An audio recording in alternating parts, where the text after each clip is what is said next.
महायुति में 23 सीटों पर फंसा पेच सुलझाने के लिए अमित शाह के घर पर हुई बैठक। करीब 4 घंटे तक शिंदे फडणवीस ने शाह के साथ की चर्चा। महायुति के बागियों को लेकर अमित शाह सख्त। सूत्रों के मुताबिक एकनाथ शिंदे और अजीत पवार से कहा, ध्यान रखना बागी न खड़ा हो। महाराष्ट्र में प्रधानमंत्री मोदी की ताबड़तोड़ रैलियों की तैयारी। 5 नवंबर से 14 नवंबर तक राज्य के हर क्षेत्र में महायुति के उम्मीदवारों के लिए करेंगे चुनावी सभा। एनसीपी अजीत गुट के मुंबई अध्यक्ष समीर भुजबल का इस्तीफा। शिंदे गुट के पास नांदगांव सीट जाने से नाराजगी। एनसीपी शरद गुट ने जारी की 45 उम्मीदवारों की पहली लिस्ट। बारामती से अजीत पवार के खिलाफ भतीजे युगेंद्र पवार को उतारा। रोहित पवार करजत जामखेड़ से लड़ेंगे चुनाव।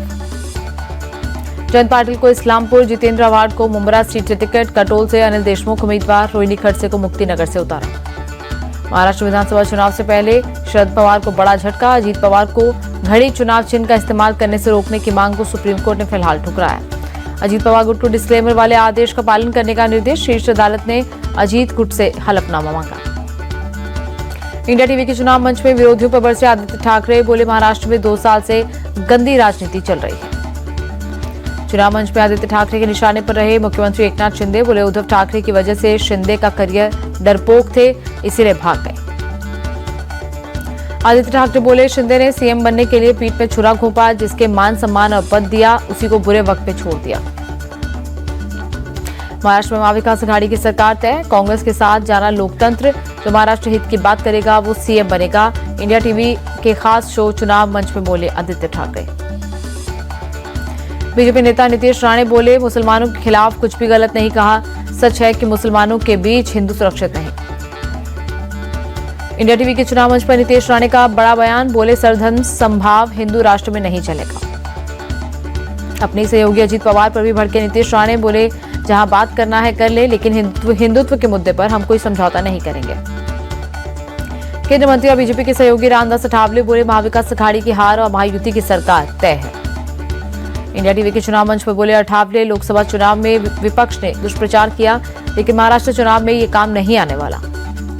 रामदास अठावले बोले, अभी 10 से 15 साल तक चलेगी नरेंद्र मोदी की हवा। जब तक नरेंद्र मोदी की लहर, तब तक मैं एनडीए में हूं। कांग्रेस पर बरसे अठावले। पूछे, 60-70 साल में गरीबी क्यों नहीं हटाई? संविधान की किताब पर सियासत करते हैं राहुल। चुनाव मंच महाराष्ट्र विधानसभा के स्पीकर और बीजेपी नेता राहुल नार्वेकर बोले, बीजेपी नाम नहीं काम की पार्टी। बीजेपी के अंदर घरानाशाही नहीं, हमें हमेशा राष्ट्र की बात की। सीट शेयरिंग पर बोले नार्वेकर, महायुति में कुछ सीटों पर चर्चा बाकी, कुछ पर अभी सभी का दावा है। राहुल नार्वेकर का विपक्ष पर हमला। बोले, कांग्रेस और उद्धव गुट के पास कई सीटों पर उम्मीदवार नहीं। महाराष्ट्र में 175 सीटों के साथ महायुति की सरकार बनेगी। चुनाव आयोग पर विपक्ष के आरोपों पर बरसे राहुल नार्वेकर। कहा, यह उचित नहीं। भारत का चुनाव आयोग सबसे निष्पक्ष संस्था।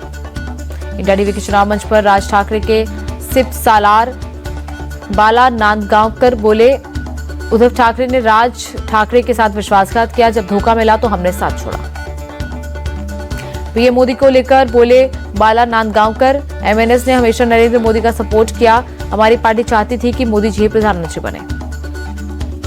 एमएनएस नेता बोले, बीजेपी के साथ जाने से राज ठाकरे को उद्धव ने रोका, खुद उस कांग्रेस से हाथ मिलाया जिसके जीवन भर खिलाफ रहे बाला साहब। इंडिया टीवी के चुनाव मंच पर बोले सपा विधायक अबू आजमी, मैं दुनिया में किसी से नहीं डरता, बटोगे तो कटोगे वाले बोलने वाले लोगों को हटाएंगे। सीट शेयरिंग पर बोले अबू आजमी, हम 12 मांग कर रहे थे, कम पर भी लड़ने को तैयार। हमारे 8 विधायक बनेंगे तो हम सेंटर में रहेंगे। सपा विधायक बोले, नफरत के आधार पर देश को बांटने की कोशिश हो रही है। मजहब के खिलाफ बोलने वालों पर यूएपीए लगाना चाहिए। अबू आजमी बोले, एक्शन का रिएक्शन होता है, भड़काऊ बयान देने पर कार्रवाई होनी चाहिए। एआईएमआईएम नेता वारिस पठान का बीजेपी पर बड़ा आरोप। चुनाव मंच में बोले, विकास के नाम पर नहीं, ध्रुवीकरण के नाम पर बीजेपी की चुनावी तैयारी। वारिस पठान बोले, गंदी राजनीति की वजह से हम कट रहे हैं, फिर हिंदू कैसे खतरे में, बटेंगे तो कटेगा नारा, कुर्सी खिसकने का डर। बीजेपी नेता जफर इस्लाम का विपक्ष के आरोपों पर पलटवार। बोले, ध्रुवीकरण की बातें विपक्षी पार्टियां करती हैं। यूपी उपचुनाव में उम्मीदवार नहीं उतारेगी कांग्रेस। यूपी कांग्रेस प्रभारी अविनाश पांडे ने दी जानकारी। सपा से 2 सीटों का ऑफर मिलने के बाद फैसला। यूपी कांग्रेस के प्रभारी अविनाश पांडे बोले, राष्ट्रहित में त्याग करना पड़ता है, इंडिया अलायंस मिलकर लड़ेगा, एकजुट होकर लड़ेगा। कांग्रेस के उपचुनाव न लड़ने के ऐलान के बाद सपा ने बाकी बची 2 सीटों पर भी उतारे उम्मीदवार। गाजियाबाद से श्री सिंह राज जाटव और खैर से चारू कैन को टिकट। यूपी उपचुनाव में कांग्रेस की उपेक्षा के आरोपों के बीच अखिलेश यादव ने राहुल गांधी के साथ फोटो ट्वीट किया। लिखा, हमने ये ठाना है, संविधान, आरक्षण, सौहार्द बचाना है। यूपी उपचुनाव में सभी सीटों पर सपा के लड़ने पर बीजेपी के राकेश त्रिपाठी बोले, हाथ का पंजा खाली रह गया, सपा ने कांग्रेस को धोबी पछाड़ दांव दिया। यूपी उपचुनाव के लिए बीजेपी ने जारी की 7 उम्मीदवारों की लिस्ट। गाजियाबाद से संजीव शर्मा को टिकट, कटहरी से धनराज निषाद को मिला टिकट। करहल से अनुजेश यादव होंगे बीजेपी प्रत्याशी। मजवा से सुचिस्मिता मौर्य, खैर से सुरेंद्र दिलेर होंगे उम्मीदवार। कुंदरकी से रामवीर सिंह ठाकुर को टिकट। यूपी के करहल सीट पर बीजेपी के दांव से सपा में खलबली। बीजेपी ने मुलायम सिंह यादव के दामाद अनुजेश यादव को बनाया प्रत्याशी। बीजेपी के दांव से चुनावी मैदान में फूफा और भतीजा आमने सामने। मुलायम सिंह यादव के पोते तेज प्रताप से अनुजेश यादव की होगी टक्कर। यूपी की एक और सीट पर बीजेपी ने की उम्मीदवार की घोषणा। सीसामऊ सीट से सुरेश अवस्थी को टिकट। यूपी उपचुनाव पर बोले डिप्टी सीएम ब्रजेश पाठक, उपचुनाव को लेकर पूरी तैयारी है। यूपी उपचुनाव के लिए बसपा ने जारी की 8 उम्मीदवारों की लिस्ट। कटहरी से अमित वर्मा, फूलपुर से जितेंद्र कुमार सिंह और गाजियाबाद से परमानंद गर्ग को मिला टिकट। बिहार में जेडीयू और आरजेडी में जुबानी जंग। शक्ति सिंह यादव ने जेडीयू का फुल फॉर्म जहां दारू अनलिमिटेड बताया। जेडीयू का पलटवार, कहा आरजेडी मतलब राष्ट्रीय जहरीला दल। झारखंड के मुख्यमंत्री हेमंत सोरेन ने भरा नामांकन। बरहेट विधानसभा सीट से पर्चा भरा। गिरिडीह के गांडे सीट से जेएमएम की कल्पना सोरेन ने किया नॉमिनेशन। सीएम हेमंत सोरेन की पत्नी है कल्पना। झारखंड में सीट न मिलने से नाराज लेफ्ट ने छोड़ा इंडिया अलायंस का साथ। अब 44 सीटों पर जेएमएम, 31 पर कांग्रेस और 6 सीटों पर आरजेडी लड़ेगी चुनाव। असम के मुख्यमंत्री हिमंता बिस्वा शर्मा बोले, कांग्रेस में दलितों का होता है अपमान। कल के वीडियो में मल्लिकार्जुन खड़गे के साथ दिखा अपमान। चक्रवाती तूफान दाना के बहाने शिवराज सिंह चौहान का हेमंत सोरेन सरकार पर हमला। बोले, दाना से भी घातक है सोरेन सरकार। प्रियंका गांधी के चुनावी हल्फनामे पर मचा घमासान। बीजेपी ने साधा निशाना। कहा, गांधी परिवार के दिखाने के और खाने के दांत अलग है। बीजेपी बोली, गांधी परिवार का शिमला में एक बड़ा घर, वो एसयूवी और फार्म हाउस वाले लोग हैं। बीजेपी ने कहा, गांधी परिवार ने पिछड़ों का इस्तेमाल किया। कांग्रेस अध्यक्ष पद को रिमोट कंट्रोल से चलाया जा रहा। बीजेपी के आरोपों पर रॉबर्ट वाड्रा का पलटवार। मुझ पर 10 साल से झूठे केस लगाए जा रहे हैं। प्रियंका गांधी के नॉमिनेशन पर बोले उनके पति रॉबर्ट वाड्रा, मुझे खुशी है कि प्रियंका अब अपने लिए सोचने का कदम उठा रही है। वायनाड से बीजेपी प्रत्याशी नव्या हरिदास ने भरा पर्चा। कई नेता रहे मौजूद। कांग्रेस की प्रियंका गांधी से है मुकाबला। संसद की लोक लेखा समिति की बैठक में आरोप प्रत्यारोप। विपक्षी सांसदों ने लोकसभा स्पीकर से की समिति के अध्यक्ष की शिकायत। नहीं थम रहा विमानों को धमकी मिलने का सिलसिला। आज भी एयर इंडिया, विस्तारा समेत कई एयरलाइंस की 95 फ्लाइट्स को बम से उड़ाने की धमकी। विमानों को लगातार थ्रेट कॉल से एक्शन में सरकार। सोशल मीडिया प्लेटफॉर्म मेटा और एक्स से जानकारी मांगी। पंजाब के किसान नेता सरवन सिंह पंढेर का बड़ा ऐलान। 26 अक्टूबर से सड़कों पर उतरकर हाईवे पर करेगी चक्का जाम। बारामूला के मालखाना कोर्ट कॉम्प्लेक्स में गलती से ग्रेनेड फटा। ड्यूटी पर तैनात जम्मू कश्मीर पुलिस का एक जवान घायल। पुणे के पिंपरी चिंचवाड़ में मजदूरों के कैंप में बनी टेम्परेरी पानी की टंकी गिरी। 5 मजदूरों की मौत, कई अस्पताल में भर्ती। दिल्ली में यमुना नदी में आज भी दिखा जहरीला झाग। झाग को हटाने की सारी कोशिशें बेकार। दिल्ली की कालिंदी कुंज में ब्रिज के नीचे भी यमुना नदी में दिखा जहरीला झाग। ड्रोन से ली गई तस्वीरों में दिखा जहरीला झाग। यमुना में बढ़ते प्रदूषण को लेकर आप सरकार के खिलाफ बीजेपी का प्रदर्शन। प्रदेश अध्यक्ष वीरेंद्र सचदेवा ने प्रदूषित यमुना नदी में डुबकी लगाकर जताया विरोध। दिल्ली में आज भी वायु प्रदूषण में कोई सुधार नहीं। आनंद विहार और जहांगीरपुरी में AQI 400 दर्ज। दिल्ली का आज औसत AQI 340, वजीरपुर में 378, विवेक विहार में 368। दिल्ली के लोधी रोड इलाके में भी वायु गुणवत्ता बेहद खराब। PM 2.5 का स्तर 234 और PM 10 का स्तर 219।